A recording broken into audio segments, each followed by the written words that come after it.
নমস্কার বন্ধুরা, চলে এলাম নতুন একটা ভিডিও নিয়ে। আশা করছি তোমরা সবাই ভালো আছো, আমিও খুব ভালো আছি। আজ আমরা একটা জায়গায় এসেছি, আমাদের পরিচিত একটা জ্যাঠার বাড়িতে। যাই হোক, এখানে আসার সঙ্গে সঙ্গে জেঠিমা আমাদের আম কেটে দিয়ে দিল। তবে আমার তো আম খেতে ভালোই লাগে। এবছর আমের সিজন শেষ। তোমাদের কার কার আম খেতে ভালো লাগে অবশ্যই কমেন্টে জানিও। একটা বিশেষ ব্যাপার, এনারা মুসলিম সম্প্রদায়ের লোক, এনারা খাটে বসেই খাবার খায়। তো আমরাও একসাথে সবাই মিলে বসে পড়লাম।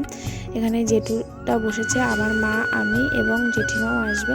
তো একসাথে একই সাথে সবাই মিলে খাওয়া দাওয়া করলাম। উনি, ওনার ওয়াইফ আর আমি আর আমার মা সবাই খাওয়া দাওয়া করে একটু রেস্ট করছিলাম।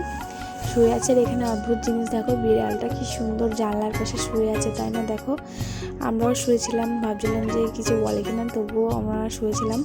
এবার আমরা বেরিয়ে যাব। আর আমরা এখানে এসেছিলাম একটু ঘুরতে। এবার আমাদের চা খেতে দিয়েছিল, আমরা চা খেয়ে আমরা চলে এলাম স্টেশন। আর এনাদের একটা মজার ব্যাপার, বাড়ির পাশেই স্টেশন, আর এই জায়গাটার নাম হলো কাজীপাড়া স্টেশন। তো আমরা ট্রেনের অপেক্ষা করছিলাম কোন সময় ট্রেনটা আসে। তো এনারা আমাদের পূর্ব পরিচিত। যাই হোক, এনাদের বাড়িতে ঘুরতে এলাম। এবার আমরা বাড়ি চলে যাব। যাওয়ার পথে এখানে একটু মিষ্টির দোকানে এসেছিলাম, একটু দই খেয়ে নিলাম। আমার তো বেশ ভালোই লাগে। আর এখানে দেখো দুটো রসগোল্লা আমি এবং মা খাচ্ছিলাম।